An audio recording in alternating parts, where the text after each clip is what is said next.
नमस्ते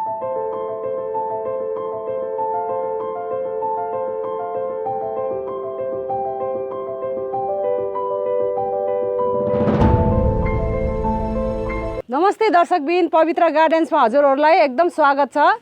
आज म यो हेर्नुहोस्, हजुरहरूकोमा पिटोनिया अहिले मार्च महिनामा यस्तो एकदम फुल एकदम ब्लुम भएर आउने गर्छ। हजुरहरूसित कतिको छ पिटोनिया मलाई कमेन्ट गरेर पठाउनु होला है दर्शकबिन। मसित अहिले यति नै छ, कति 12-13 यस्तो आइटमको 13 खालको छ मसित। अरू यो धेरै जस्तो मसित डबल प्याटर्नमा छ। सिंगल प्याटर्न भनेको यो नीलो खालको मात्रै छ दर्शकबिन। हेर्नुहोस्, यो सिंगल प्याटर्न चाहिँ मलाई साह्रै मन पर्यो। म चाहिँ नेक्स्ट इयरमा चाहिँ यो सिंगल प्याटर्नवाला म धेरै रोप्ने छु, किनभने मेरो यो सिजनको फुल चाहिँ फर्स्ट टाइम हो अहिले मैले रोपेको चाहिँ। मेरो यो अब रोप्ने ठाउँ भएर चाहिँ मैले फर्स्ट टाइम रोपेको है। यो नेपालभित्र म आएर चाहिँ है दर्शकबिन। नै त भने मेरो अगाडि त्यो उत्तरपट्टि फर्केको घरमा अगाडिपट्टि छाया हुन्छ, अनि आधा दिनको घाम आउने कारणले मैले पिटोनिया रोप्थिनँ कि मैले। धेर चाहिँ छायै छ भनौँ न। अनि यो घामलाई चाहिँ यो फुललाई चाहिँ एकदम घाम मन पराउँछ। तर अहिले यो मार्च महिना भयो, मार्च महिनादेखि चाहिँ एकदम घाम एकदम गर्मी धेर हुन्छ। त्यस कारणले आधा दिन भन्दा पनि 3-4 घन्टाको चाहिँ घाम चाहिन्छ, त्यहाँदेखि छायामा राख्नुपर्छ। हेर्नुहोस् दर्शकबिन, मैले टेरिस गार्डनमा राखेको भएर यति हेल्दी भएको छैन भन्दा नि हुन्छ। मैले अब हजुरहरूलाई भिडियो देखाइसकेपछि चाहिँ म तल्लो फ्लोरमा अब बनिसकोस् कि नसकोस्, म साह्रै मेरो मन पोल्यो, त्यही भएर म छाया जग्गामा राख्नेछु। किनभने यता बेल्कोनीबाट चाहिँ माथि भनौँ न त्यो बरन्डाबाट चाहिँ बिहानको पूर्वको घामले भेट्ने ठाउँमा चाहिँ म राख्नेछु दर्शकबिन। मैले हजुरहरूलाई अब यो भिडियो देखाइसकेपछि म तल राख्नेछु है त। अनि मैले यो फ्लावरको केयर कसरी गर्ने यसको टिप्सहरू म हजुरहरूलाई भन्ने छु। मैले यो अस्तिको महिनामा फेब्रुअरी महिनामा भनेको थिएँ मैले हजुरहरूलाई, हप्ता 10 दिनमा लिक्विड फर्टिलाइजर पिनाको पानी हालिराख्नुहोस् भनेको थिएँ। अब चाहिँ स्टप गर्नु होला, पिनाको पानी नहाल्नुहोस्। हाल्यो भने नि एकदम हल्का मात्रामा, मैले योभन्दा अगाडि भिडियोमा भनेको थिएँ, मात्रा मात्रै हल्का मात्रामा मात्रै हालिदिनु होला, अरू नै त भने नहाल्नुहोस्। हजुरहरूसित यस्तो फुल फुलिसकेर यसरी यो अब बुढो फुल चाहिँ यस्तो भएर बसेको छ होला, हजुरहरूले यस्तो गरेर यो सँगसँगै यो सँगसँगै यसरी गरेर निकालिदिनुहोस्। अनि यो मात्रै ननिकाल्नु होला है त। यो मात्रै निकाल्यो भने चाहिँ यहाँनिर बिउ बनाउनु थाल्छ अनि हाम्रो फुल फुल्दैन के। त्यस कारणले यो सँगसँगै यसरी निकालिदिनु होला। यसरी नै म अब खोज्दै यसरी नै निकाल्ने छु। हजुरहरूसित पक्कै पनि पिटोनिया छ, यस्तै गरेर निकालिदिनु होला। अनि अरू फुल फुल्छ मजाले नै, यस्तै गरी यी थुप्रै छ। यस्तै गरेर हजुरहरूले चुटाउनु चाहिँ नबिर्सिनु होला है त। हजुरहरूले यो ह्याङ्गिङमा पनि लाउनु सक्नुहुन्छ। यी यसरी मेरो लाएको छु मैले, मसित 4टा मात्रै छ। यी यसमा पनि हेर्नुहोस् त, पुरानो फुल यस्तो भएको छ। म यस्तै गरेर निकालिदिने छु। यसरी नै यस्तै गरेर मसित 4टा ह्याङ्गिङमा छ। म अब उठेर चाहिँ हजुरहरूसित गफ गर्नेछु।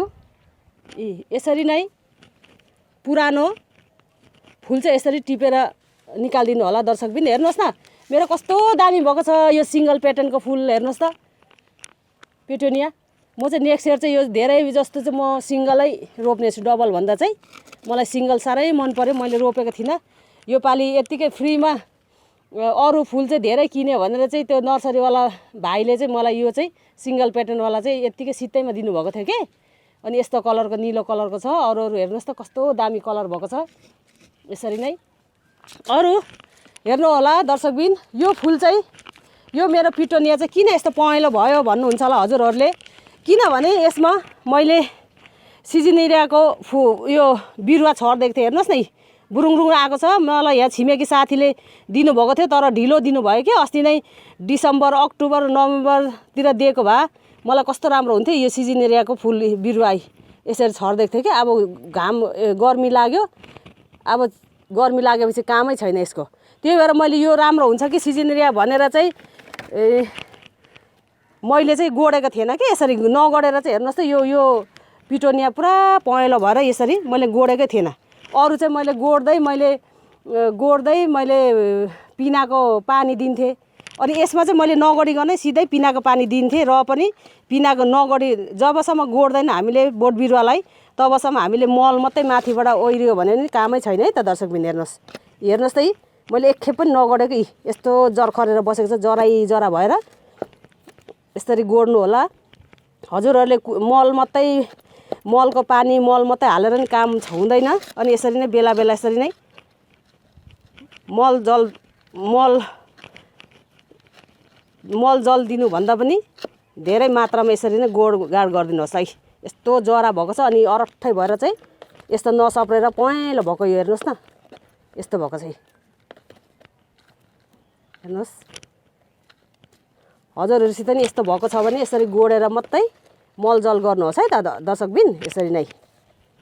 अनि एकदम मैले अघि नै भनिसकेँ हजुरहरूलाई कि बिहानदेखि बेलुकासम्मको घाममा नराख्नु होला। अब यो महिना यो फागुन लागेपछि चाहिँ यस्तो हुन्छ के यो।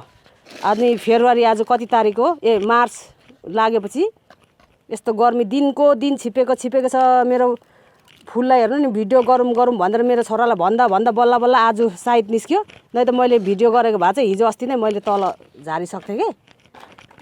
यसरी नै।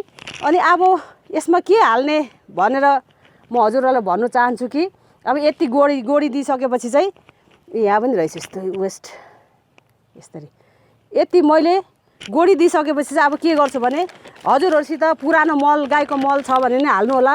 मसित चाहिँ पुरानो गाईको मल त अरू फुल रोप्दै मलाई त पुग्दैन दर्शकबिन, के गर्नु, किन्नै पर्छ। यो मुक्तिनाथ यो अर्ग्यानिक फर्टिलाइजरै हाल्नु पऱ्यो मैले त। अनि अरूको मलले त मलाई त पुग्दैन।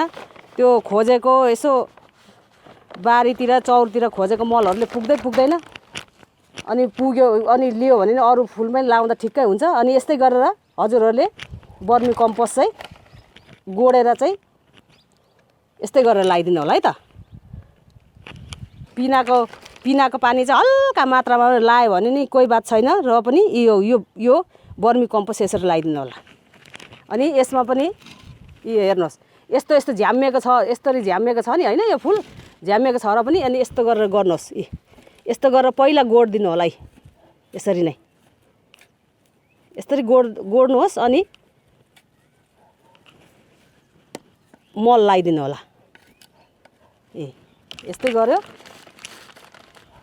अनि यसरी एक मुठी नै यसरी नै वरिपरि लगाइदिनुहोस् यसरी। अनि अब यतापट्टि फर्काउँछु, यतापट्टि पनि यस्तै गरेर। अनि मैले यो चाहिँ ठुलो 12 इन्चीको गमलामा एउटै फुल लगाएको हो कि, त्यही भएर यो ठुलो गमला भएपछि चाहिँ धेरै नै फुल्दो रहेछ। सानो गमलामा अलिकति नै फुल्दो रहेछ, त्यही अनुसारको हुँदो रहेछ दर्शकबिन। हेर्नुहोस् न, यसै गरेर मैले यसमा पनि बर्मी कम्पोस्ट लगाइदिएँ। वरिपरि फर्काएर चाहिँ यसरी चाहिँ गोड्दै लगाइदिनु होला है त। यसरी नै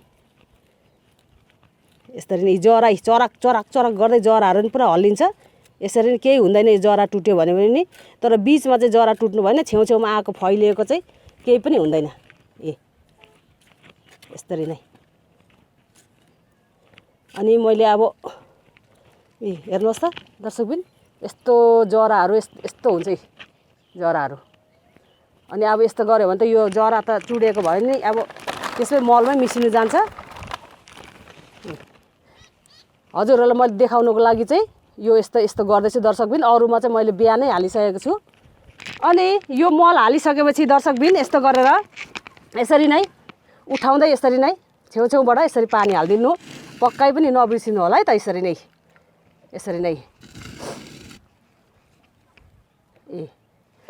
अनि मैले भनिसकेको थिएँ मेरो पानी चाहिँ यसरी, यो मेरो फुलको पानी चाहिँ यसरी यो धमिलो हुन्छ भनेको यसमा पनि उयो पिनाको मात्रा हुन्छ भनेर भनेको थिएँ मैले। मेरो अहिले पिना चाहिँ अलिकति मात्रै छ, त्यो भिजाएर राखेको मैले सिजनियाको लागि राखेको छु दर्शकबिन। यसमा चाहिँ मैले के गरेँ भने यो मेरो गमला अस्ति देखाएको गमलामा चाहिँ मैले त्यो टङटङ्गी चौरमा भेटेको गोबर चाहिँ टङटङ्गी सुकेको छ नि त, फुटाउँदा नि फुट्दैन के। अनि त्यो गमलामा चाहिँ मैले पुरा भिजाएर चाहिँ अनि त्यो यो पहेँलो पानी हुन्छ गहुँत जस्तो, अनि यही अलिअलि सबै मैले प्लान्टमा मैले हाल्ने गर्छु है त। त्यही पानी हो यो। हजुरसित छ भने त्यस्तै गर्नु होला, छैन भने सिधै सङ्लो पानी हाल्दाखेरि नि हुन्छ। केही हुँदैन। मसित चाहिँ थियो र मैले यस्तो गरेको है दर्शकबिन। अनि मेरो एउटा सब्सक्राइबर साथीले भन्नुभएको थियो, दिदी त हजुरको प्लान्ट किन यति राम्रो हेल्दी हुन्छ, राम्रो हुन्छ, के कारण हो भनेर भन्नुभएको थियो। त्यस्तै हो, मैले यस्तै पिनाको पानीहरू हाल्ने गर्छु। अनि गोबरहरू सुकेको गोबरहरू पानीमा भिजाएर त्यसको उयो पानी हाल्ने गर्छु दर्शकबिन। त्यस कारणले मेरो फुल चाहिँ एकदम हेल्दी हुन्छ है त। यस्तै गरेर पानी हाल्नु नबिर्सनु होला। यस्तै गरेरै मैले अब शीतल ठाउँमा लगेर राख्नेछु यो फुललाई। आजको दिन भयो, अब 2-3 घन्टाको घाम मात्रै दिनेछु मैले यो फुललाई। अनि भयो पनि दिदीले अब लुकाउनुहुन्छ नसोच्नु होला, म बेला बेलामा यसको अपडेट दिइराख्नेछु। अहिले यस्तो भएको छ, यस्तो भएको छ भन्दै दर्शकबिन। ल यहाँ पनि यसरी ओइलेको छ, यसरी नै। अनि हजुरहरूसित कतिवटा किसिमको रङहरू छ फुल, पक्कै पनि हजुरहरूसित पिटेनिया छ मलाई थाहा छ। अनि हजुरहरूले मलाई कमेन्ट लेखी पठाउनुहोस् ल दर्शकबिन।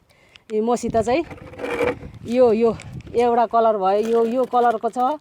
अनि मेरो ह्याङ्गिङमा यो कलरको छ। हेर्नुहोस् न, यहाँ पनि पुरा सिजिरहेको हेर्नुहोस् न, पुरै बिरुवा छ। भए पनि यो चाहिँ पहेँलो हुनु आँटेको छ, हेर्नुहोस् त यसरी। अनि यो एउटा यो 1 2 3 4टा यस्तो छ मेरो यो फुल पिटोनिया। कस्तो लाग्यो? म नेक्स्ट इयरमा चाहिँ अझै दामी, मैले ट्राईको लागि यो सालमा चाहिँ मैले यस्तो गरेर रोपेँ। मैले नेक्स्ट इयरमा चाहिँ झन् साह्रो राम्रो गर्नेछु। मेरो स्ट्यान्डहरू पनि बनाएर अब दामी हुनेछ मेरो फ्लावर गार्डन। हजुरहरूले हेर्दै राख्नु होला। नयाँ भ्युअर्स मेरो दर्शकबिनहरू जुड्नु भएको छ भने मन पर्यो भने सब्सक्राइब गरिवरी बेल बटनलाई प्रेस गर्नु नबिर्सिनु होला। मन पर्यो भने लाइक पनि गरिदिनु होला। अनि सब्सक्राइब त गरिहाल्नुहुन्छ पक्कै पनि। यो मेरो फुल मेरो गार्डन देख्ने बित्तिकै मेरो दर्शकबिनहरूले अनि सेयर पनि गरिदिनुहोस्। आउने आगामी समयमा मौसममा सबैजना साथीहरूले यस्तै गरेर फुल रोप्नुहोस् भन्नु चाहन्छु। त्यसको लागि सेयर गरिदिनुहोस् ल दर्शकबिन। म अर्को भिडियोमा भेट्नेछु। अहिलेको लागि तपाईँको दिदी यही बिदा चाहन्छु। हस्त नमस्कार, बाई बाई।